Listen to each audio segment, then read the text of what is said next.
The self-sufficient Nepali culture is family-centered, leading to a common thought of discouragement to community members immigrating to different countries.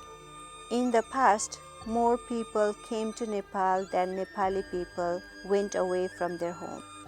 However, an exceptional Nepali architect, Orniko, from ancient Nepal is believed to have been invited by China, Tibet and Bhutan for his talent to build their cities. It is the first known historic story of a Nepali immigrant going to a foreign land. Today, Nepali people have gone all around the world for various reasons, including the United States of America. It is my pleasure to welcome Emma from IINE to discuss some of the topics around immigration, including of Nepali-speaking people here in New England. Please enjoy the conversation. Thank you. Hi Emma, you're welcome to Culture Nepal. Thank you for taking your time. I would like to begin with my sincere gratitude to IINE family members and you, and especially Bethany Gamble and Kate Bertino, who helped me to get my citizenship. Thank you so much for having me on your program today, and all of us at the International Institute of New England are really happy that you chose to come to us for your citizenship services. Yeah, thank you. Actually, I wanted to volunteer for the organization without really realizing that at one point I'll be needing that service. So it was very pleasant surprise for me. So let's talk about this really important and big subject of immigrations and refugee work that you do, all the humanitarian you provide in New England area. So let's begin with a brief history of IINE. And I know it's been 100 years. Yeah. Right? And yeah. your work with them. So the International Institute of New England we are a 102-year-old organization, almost 103 years old. So it was founded in 1918 in Lowell, Massachusetts, and it was born out of the YWCA. So a group of women who are part of the YWCA kind of founded this group that was meant to support immigrants coming into the community because they saw that they had needs in learning language and getting jobs and accessing education. And so they formed this organization. And in the beginning, it was a lot of kind of cultural groups. So people from the same home country would come together and sing their traditional songs or cook their traditional food or speak their language with each other. And then over the years, it really grew into a more formal human services organization. In the 1920s, a very similar group, the International Institute of Boston, was founded. And then another organization, which was founded in the 1980s in Manchester, all came together into one organization as the International Institute of New England in the last couple of decades. So now we're one nonprofit organization with one president operating in 3 cities. Wow. And so what kind of work do you do with them, your specifics of your area of work? Well, our work is actually quite broad in some ways. So our mission is to support refugees and immigrants to achieve their goals and their dreams through resettlement, career services, education, and pathways to citizenship. But we do many things under that mission. And so we operate the Refugee Resettlement Program. So we're one of the national partners involved in the federal refugee admissions program. And that's a big piece of what we do. We also provide case management for newly arrived refugees and immigrants throughout their first several years in the United States. We have comprehensive career services, which includes preparation for jobs in the United States, resume preparation, interview practice, job search, all of the pieces that it would take to help somebody be ready to get a job for the first time in this country. We provide English language classes for people at lots of different levels. We provide skills training programs to help people who are pursuing careers in specific pathways, so hospitality, healthcare. We've branched out into construction and sort of building maintenance. We have youth mentoring programs. So it's really kind of a full continuum of services that hopefully will really help someone to kind of relaunch their life in the United States. Yeah. And then, of course, we have our legal immigration services program, which you accessed, which helps people with a whole wide range of immigration concerns. So with your experience, why do you think immigrants are important for America? I mean, I don't think America would be America without immigrants. I think immigrants are at the center of this country. I think they are the heart of this country. I think they are this country, or at least there's a huge part of it. And that is true on so many levels. It is true in terms of, culture and the cultural richness of the United States and the diversity of Americans in terms of food and language and religion. It is true in terms of sort of innovation and all of the ideas that are brought into the country from people who've come from other places. It's true in terms of our economy, especially in New England, where people are getting older and having fewer children. We would have no population growth without immigrants, and therefore we would have no workforce. So I don't do my work for that reason, but I think if you're looking at it from a purely economic standpoint, immigrants are essential to this region. Yeah, I mean, I don't know what more I could say about it. This country would not be this country without the incredible contributions of immigrants. That's a very heartwarming statement you've made. As an immigrant myself, I came here to give and, share my values. And then hearing that from you is very, very nice. That, I always want to be useful to the community, So thank you so much for that, insight. So talking about that cultural differences, how do you manage the cultural competency while you're working with so many different nationalities? What are your challenges to work with them? Yeah. Must be very hard. Yeah, I mean, that's a great question. On the one hand, it is hard. On the other hand, it's sort of one of the best parts of our work because we get to work with people from all over the world, and that includes our staff, our interns, our clients. I mean, we're a pretty diverse organization. A lot of the folks who intern at our offices and then who go on to work for our offices were former clients or have come through similar experiences as many of our clients who were immigrants or refugees to this country themselves. And so one of the ways that we really try to be adaptive and culturally responsive is by having many people from many different cultures on our staff so that we speak many languages, we're able to navigate in complex situations, and we're really kind of, as best we can, reflecting the communities we serve. But of course, it also requires training. People have to learn about the new groups coming in. They have to learn what different things may mean. We have to work very, very closely with our interpreters. So many of our staff speak multiple languages, but nobody speaks every language they need. So we work very hard to recruit and retain high quality interpreters from the communities that we serve. And it's an ongoing process. And I think, with refugees especially, they tend to come in a several year wave. So maybe you're resettling people from Somalia for 5 years, and you're resettling people from Bhutan for 5 years, and so, during a period of time, you might get to know a community pretty well, because at that point, maybe you've welcomed 40 or 50 families already from that country or from that culture. And so over time, you really start to develop more of a competency in working with that group of people. Right. And talking about refugees, even there's a different nationalities and culture in one hand, but also within that, even the immigration population is not, one way of immigrants, some are refugees, some are diversity visa, some are students, and, all sort of thing.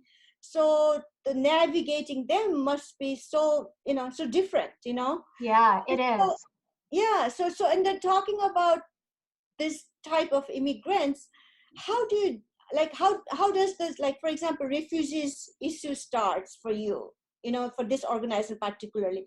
So that's a great question, and it's one that people often ask. So the International Institute of New England only operates domestically. All of our work is in the United States. So we are an affiliate, like a partner of an organization called the U.S. Committee for Refugees and Immigrants. They're based right outside of Washington, D.C. And so they are the organization that contracts with the federal government to resettle refugees, and they essentially subcontract to us as well as to a wide network of other similar organizations. And so the way that it works is organizations like us receive something called an assurance request. So we're sent basically some biographical data, some medical data about a person or a family, and we have the opportunity to review that and determine, yes, we can resettle this case, or no, we can't. And the kinds of reasons that we may say no are, it's a very large family and we know we don't have housing available for a family that large, or there's a very complex medical case and we know the care for that situation doesn't exist where we're operating. But in almost all cases, we say, yes, we're going to resettle this family. And so we assure the case. At that point, we wait for something called a travel notification. And when it arrives, it'll say, this refugee family is arriving on this flight on this day, pick them up at the airport. And we do. And so oftentimes that travel notification is for only a week or 2 weeks in the future. And you have that amount of time to find an apartment, to furnish it, to get everything ready for this family to arrive. And then we need to be there at the airport ready to pick them up when they're landing. And so for many refugees in New England, International Institute staff members are the first people they meet when they arrive here. And they don't know what we look like and we don't know what they look like, but they have this paperwork that has a certain appearance, and they usually have it on like around their neck on a string. And so we look for people with that paperwork and they look for us, and then we just wave to each other, and that's how their lives start in the United States. So you will be the first family for them in a way. In a way. And we do have a lot of people. I mean, I've heard former clients say, one woman who was a client who ended up interpreting on staff for us later on said, the International Institute was like my mother in Massachusetts in the beginning. Like this was, it wrapped its arms around me, and that's what I had in the beginning. So I don't know if everyone feels that way, but I'm glad that she did. Absolutely. Wow. So in other hand, there's, immigrants coming to this new home, new place, and find a mother like you. But also you probably had a challenge to work with a welcoming community here. Yeah. Who are sometimes insecure about immigrations, sometimes welcoming. Yeah. How do you manage that? How do you get the support from the welcoming community? How do you work with them? That is such a great question. And the answer is we work with them in so many different ways. There are people in the communities where we work who are so excited to welcome immigrants and refugees to their communities, and they help by donating furniture when we're setting up apartments, helping to come and physically move furniture and set up the apartments, they host like something we call welcome dinners, where a church or a temple or a mosque will put together a beautiful meal, and we'll bring our clients and they'll share a meal together and get to know each other. They volunteer in our programs. They do so many things. Of course, there are people who are insecure and they wonder, are immigrants or refugees coming here to take our jobs, or what does this mean?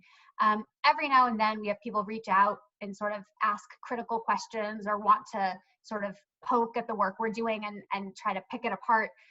But quite honestly, we're really lucky to work in pretty open-minded communities that are very diverse already. And so people understand that, their families may have been immigrants or refugees 1 or 2 or 3 generations ago. And so for the most part, we benefit from some open-minded host communities, I would say. So you don't have any difficulties, especially in this part of the... I can't say that we don't have any difficulties. I mean, we have faced difficulties. And I think under the last federal administration, there was at one point a policy put into place where it's challenging to describe, but refugee resettlement is a federal program, and local jurisdictions don't actually have any authority to say, yes, refugees can come here, or no, they can't.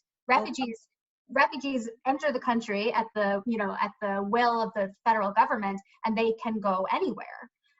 At one point, the Trump administration tried to put in place policy where local cities or states had to give their approval for refugees to arrive.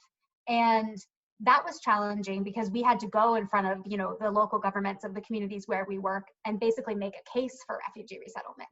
And it was very tense. We didn't know what was going to happen. It wasn't like a sure bet that all of these, city councilors would say, yes, yes, we want the program to continue. In the end, that is what happened. We got approval in all of the places where we work, but it was challenging, and it certainly brought out a lot of questions about, do we have the capacity to absorb these people? What about the schools? People are struggling already. What about housing? It's expensive already. What about all the low income people or homeless people who are already here? Why are we bringing in more people to rely on our systems? And so those were some challenging conversations. I really do hope it resulted in some people better understanding the contributions of refugees and immigrants, and again, why they're so critical for our communities, but it wasn't easy.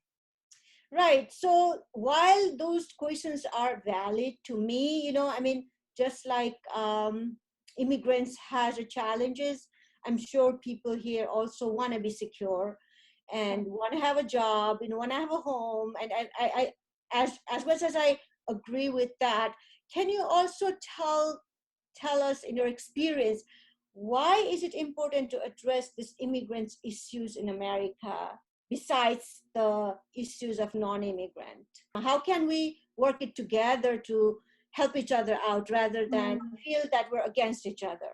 Yeah, I'm not sure.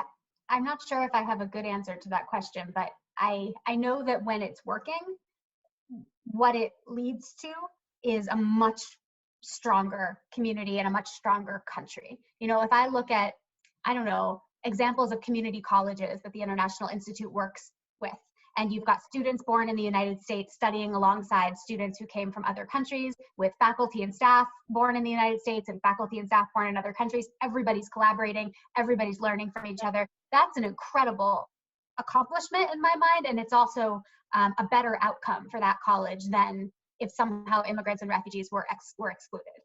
And the same is true for businesses, right? I look at some of our business partnerships and the employers who hire our clients, and I see, ones who have really reached out and made the effort to bring immigrants into their workforce, and how much better off they are for that reason. So I don't know how to get that message to people if they don't see it already. There's actually some research that shows if a person is questioning immigration and they're a little unsure, you may be able to sway them. If they're very opposed to immigration, there's not much you can do. They've made up their minds. They're kind of already decided. But I do know that when it's working, it's unstoppable. There's nothing we could do that would be better in this country. Yes, and then let's face the fact that America is not like poor country. It Right. has enough resources to share. It just, I think, psychological insecurity that we end up, in a personal level, that we are not secure. So if we can address, if immigrants can address that, to reach out to those people who are insecure and make them feel comfortable, I think maybe that can be one. I don't know. Yeah, I mean, I would love to see that happen. I think there's also a misconception that a lot of people come to the US to somehow benefit from its incredible public benefits, and that's just very much not my experience. I mean, people come here and work so hard. So many of the people who enroll in our services are full-time parents, full-time students, full-time workers, maybe with more than one job. Some of the hardest working people I've ever encountered in my life.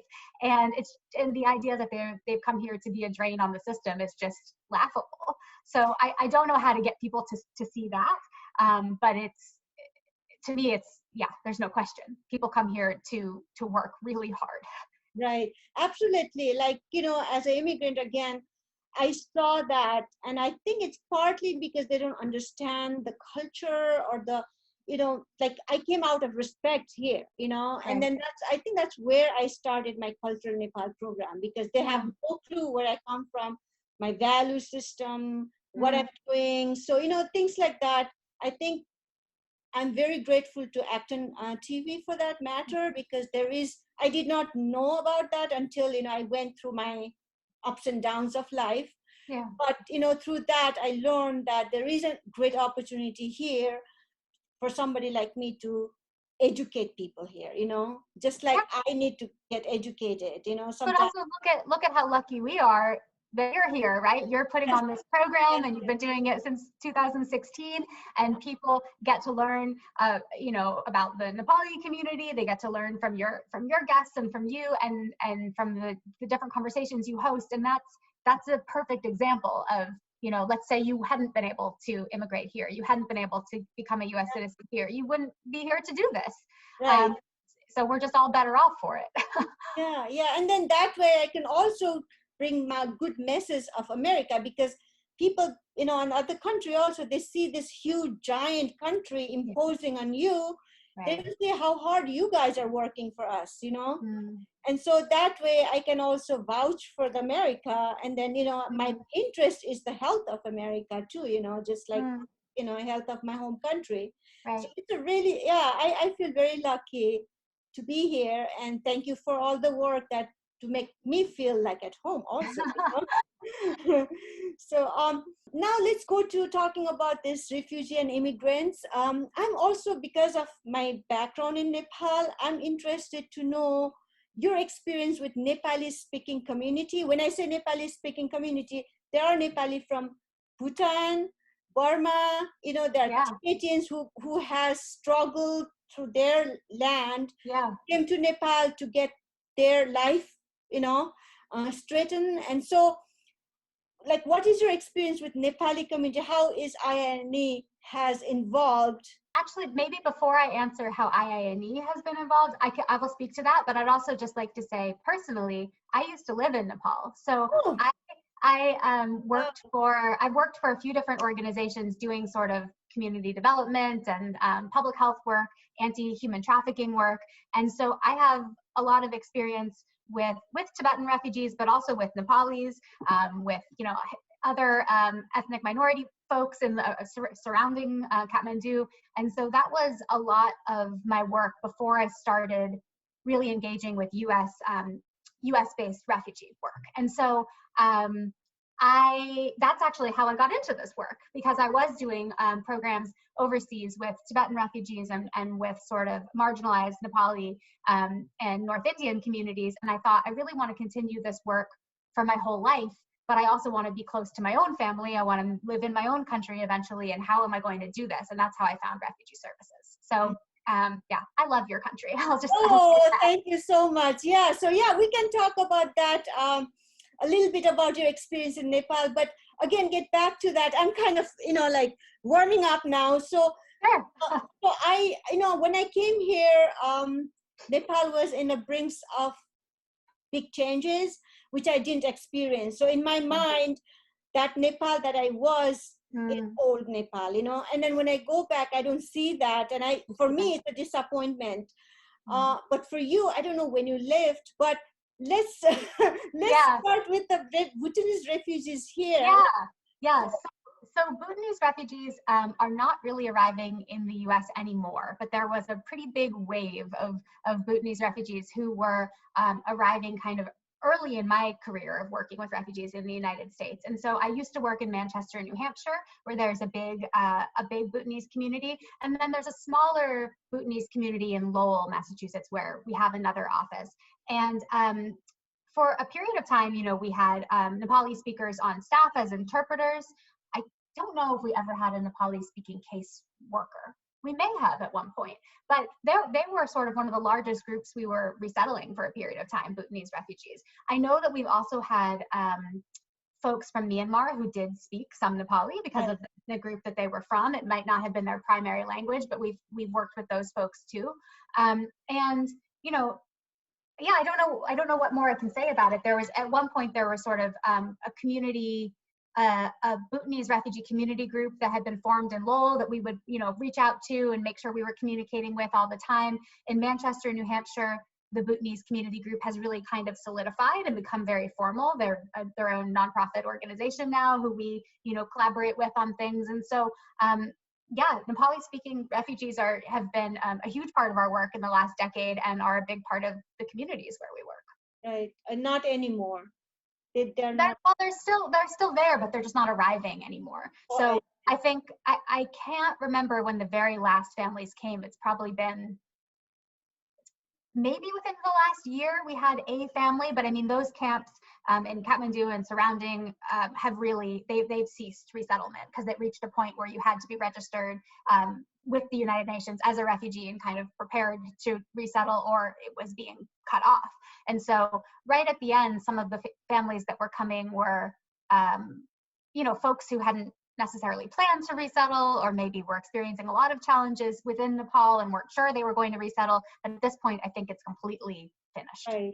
What are the new challenges now that, a lot of things in immigration administration had changed or in the process of changing? What are the challenges now? Well, I think we're in an interesting moment because some of our challenges may be improving. The last 4 years have been so challenging for immigration policy. I mean, anybody who's trying to follow changes to US immigration policy is going to have a headache from just the incredible speed of the changes in these last 4 years.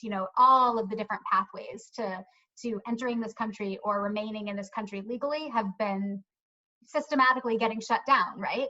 And so that's been, for a person like me who works in immigration but is not an immigration attorney, it's even been hard to follow for me because it's happening so fast. And I think for the general public who's not thinking about immigration all the time, it's been kind of impossible to follow. So changes, to the diversity visa, changes to asylum, changes to all the, pathways for students, just constant changes. Right. So those have been huge challenges. The good news is that it looks like the Biden administration wants to rebuild the immigration system and they want to reestablish the refugee program. That's great. I think it's a question of how quickly these things actually happen. I think another challenge for organizations like us is that during the time that, refugee resettlement was pretty much dismantled, you lose institutional knowledge, right? You lose staff who know how to do the work. You kind of start to focus on other things. And so it's not just about refugees coming back. The whole refugee system has to build back up and be ready to do that work again. That's a challenge as well. And then I think it goes without saying that COVID-19 has been an enormous challenge. Yeah. We had to shift all of our services, all of our programs and activities online. We had to learn how to deliver things in person in a safe way. And when you're doing human services and it's about the relationship between the person and the person giving services, the person receiving services, you lose that human aspect when you're not face to face. And that has been really challenging. Yes. I think it brought back to me the question about, again, the cultural differences, even dealing with the COVID, because I remember my great grandmother focusing on this lifestyle that we're focusing now. I won't be able to go to kitchen, touch this thing because it's they explained us in a different way, right, so that the kids would understand. But now, we rebelled against it, and now I can see the value of it now. And I would wish we had that culture here. We wouldn't have to be impacted on COVID as much as we are getting impact now. Things like that knowledge, like you said, that knowledge we had, learned from generations, we're losing it, not only in America, but also in Nepal. And that kind of gives me oh my God, So things like that. My question was, now going back to your experience in Nepal, with that, that different knowledge, different cultural thing. Can you tell us more about how is your work in Nepal, what your experience there, and the refugees, Tibetan refugees, which is another big issues. It's a whole other issue. A whole other issue. Yeah. So, I mean, my work in Nepal kind of came in 3 phases. And the first was it was very academic. The first time I went to Nepal, I was a student. I was an anthropology student. I was doing research with Tibetan refugees, and I spent a lot of time in Tibetan communities. I do speak Tibetan, or at least I spoke it much better then. And I spent a lot of time with people and in communities doing ethnographic research. And of course, at that time, I kind of saw Nepal through that lens, through people who were sort of struggling to live in Nepal in various ways, but also feeling grateful to the Nepali government for hosting them. So it's a complicated relationship.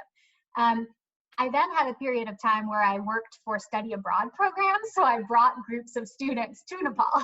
And that was a whole other thing because my colleagues were Nepali. I got to know all these Nepali, guides and vendors. And I was more it felt like doing business in Nepal. Yeah. And that was great because suddenly I had all these friends and I felt like I actually understood how things worked a little better.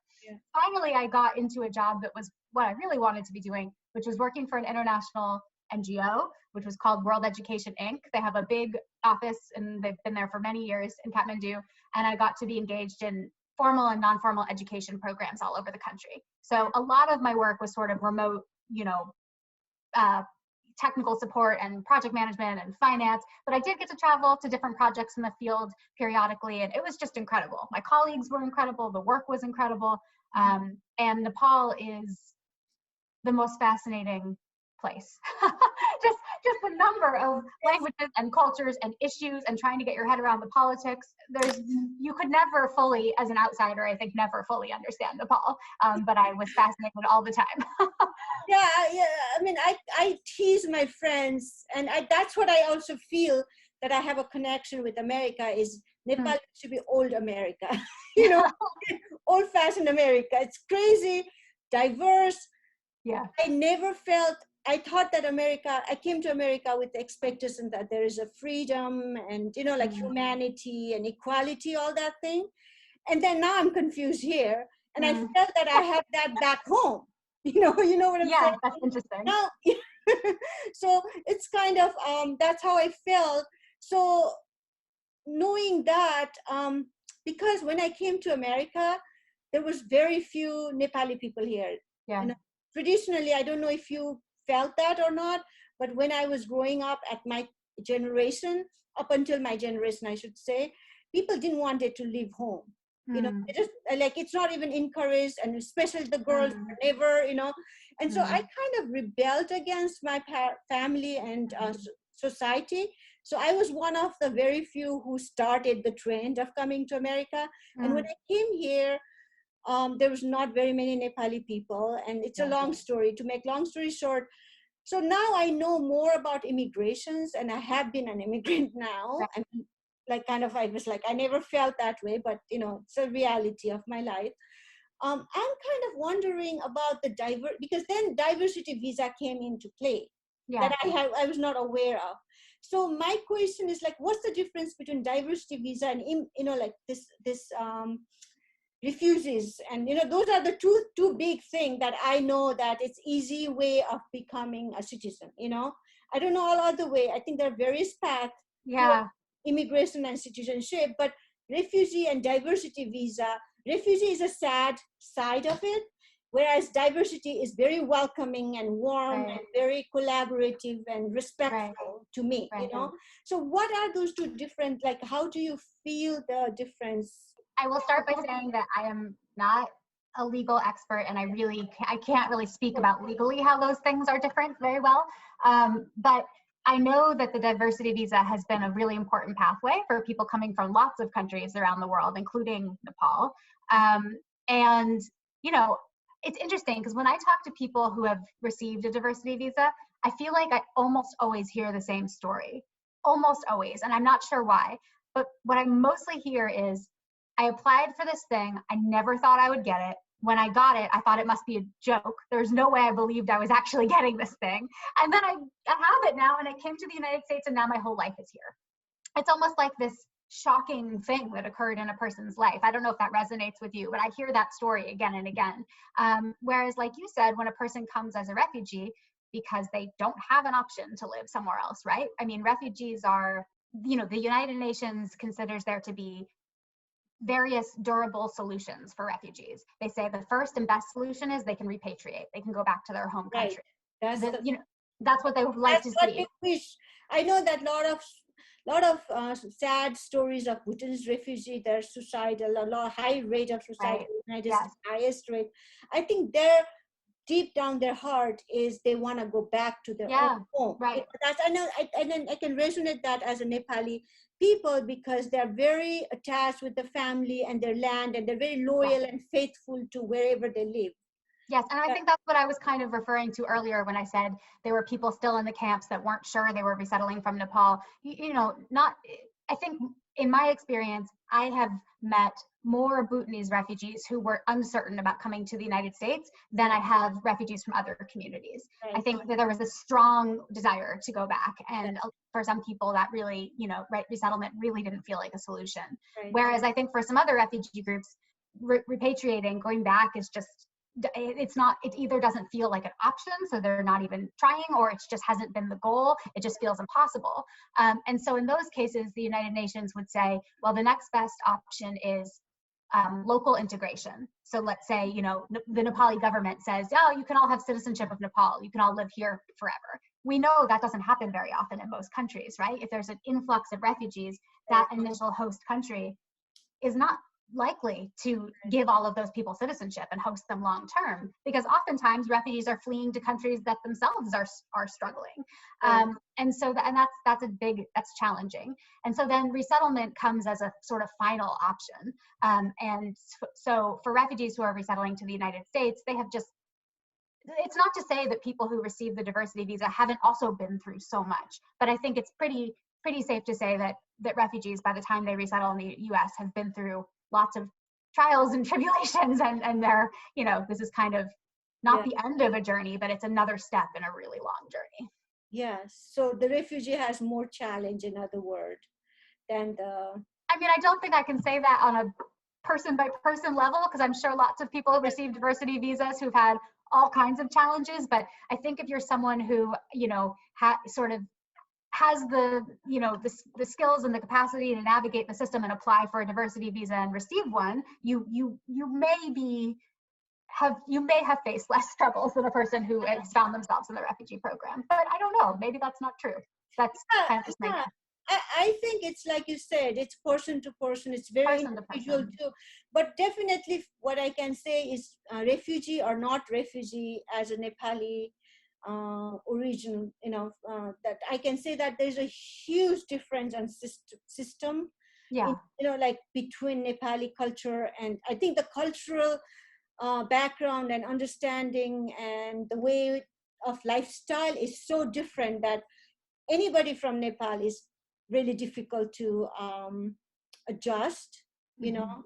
And so luckily, luckily, I think we, you know, when we bump into people like you know, and the organization who are there for, you know, bigger humanity oriented organization, then you probably get help. But sometimes there are a lot of challenges. But I really admire your work though, and understanding. By living there, I think it makes a huge difference of understanding. And so, yeah. I think so too. And I mean, I lived in India for 3 years. I spent about 2 years in Nepal, but not consistently. It was kind of back and forth. And then I lived for another year on the Thai-Myanmar border, working with refugees from Myanmar. So for me, the experiences of having lived and worked in Asia, obviously I was a very privileged person. I had visas to be there. I had jobs. I had resources, but there were still so many times when I just didn't know how to, you know, buy the food I needed, or put gas in my motorcycle, or, you know, pay my rent, or do whatever it is I had to do. And you're just struggling every day to figure out how to do those things. And so I do think that helped me to lead me to the work I do now, because I know that it's challenging. Yeah. I know that it's challenging.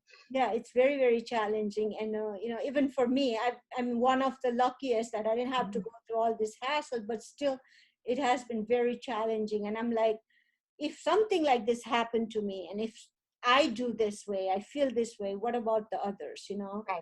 So yeah, it's definitely is very eye-opening. It's very, and you try to imagine, you know, when people ask me, well, what do refugee or immigrant services look like? What does that really mean? What I usually say to them is, imagine that tomorrow you had to move to another country where you don't speak the language, or you maybe speak only small parts of the language, and you had to start over with everything. And within a few months, you had to be working and paying your own bills. What are all the things you would need to make that happen? And then people are like, oh my gosh, and they start to list the things they would need. And it's like, yes, we do that. We do that. We do that. Right. So it's just, you know, it's starting over your life in a whole new place, and all of the supports that go into it. Not that we make it possible. People make it possible for themselves, right? But we just provide the sort of extra lift. Yeah, I think it makes a whole difference when you have the support and when you don't. And it's not just the language. Legal issue is a huge issue, even for me. Economic is huge issue, because I did not grow up focusing on, like, I understand now, and I understand why it's important, but still my focus has never been to make money or do business or economics, you know. Right. And that has created a lot of challenges for me because I do a lot of hard work, but I don't really get the reward or the value. Even in Nepal, I don't know if you felt that way, because we grew up thinking that the guests are like a god and they are first in our life. I remember my parents, they were not feeding me good food, but when the guests come, they get the best one, you know. And so when we come here, then it's a different, you know. We get worst, you know. Oh yeah, I love it. The United States. I get the worst all the time, you know, back home and everywhere. And it's like, does not understand hospitality. I feel like everywhere else I've gone in the world, what hospitality means or being welcoming is a whole other level than what people think it means here. But I don't know if you feel the same way, but at least I know that my value at home was taught that way. Treat guest as a god, you know. And but you know, like, it's just, what I'm saying is, it's not wrong or right, it's just a different system, you know. And that's how, and it's good to take care of yourself first as well, if you can take care of yourself. And then that's the mess in Nepal right now I see, is with the Bhutanese refugees, Tibetan refugees, India, everywhere, like all around the neighboring country, flocking in Nepal, with the open border. And what I'm trying to also have a sympathy for people here, non-immigrant, is if it's like open like Nepal, well, is how, you know, like, there's a fine balance we need to work, you know. And so I am hoping that with the knowledge of immigrant and non-immigrant together, if we can collaborate to solve this issue, to save American spirit, because it's a great country, you know, it's a respectful, and we want to keep that spirit here for its own good as well as the world's good, right? So I am just hoping that our discussions here together and our work, maybe hopefully, you know, together, will bring some, you know, easy, you know, path to this great work you're doing. So well, thank you. Yeah, and so I'm hoping that I have a lot of other questions, because it's a really huge issue. I have a question about the pathway to immigration, pathway to citizenship, and all that. You know, if anyone who is interested in learning more about the International Institute of New England, I encourage them to visit our website, which is iine.org. And all of our services are there. You can contact an attorney directly there. So I hope if anyone watching is interested, that you'll be in touch with us as well. Yes, and then I highly recommend, especially again, Kate Bertino, is that how you say it? Bertino, yeah. And then Bethany Gamble, who was such a great delight in my life, working with me. And I love you guys, the work that you do for humanitarian and, you know, freedom and all that good things in the world. And if there's anything the culture Nepal, you know, people can do, reach out to Nepali people or something. We're here also. And thank you so much. Yeah. And then it's so nice to hear that you had a great experience in Nepal. And I did. Yeah, so thank you for your time, and we'll continue our conversation next time. Definitely. Thank you for having me. Yeah, and stay safe, and this COVID thing, you know, out of this, and now we can travel, hopefully. Hopefully. I can't wait. Yeah, and so we have another new challenge, but with the new administrations, with Kamala Harris is such oh my God, inspiration, you know, that brought up a whole lot of hope for all of us. And so hopefully things will go well. All the best to you. Thank you. Yeah, here's hoping. Thank you for having me.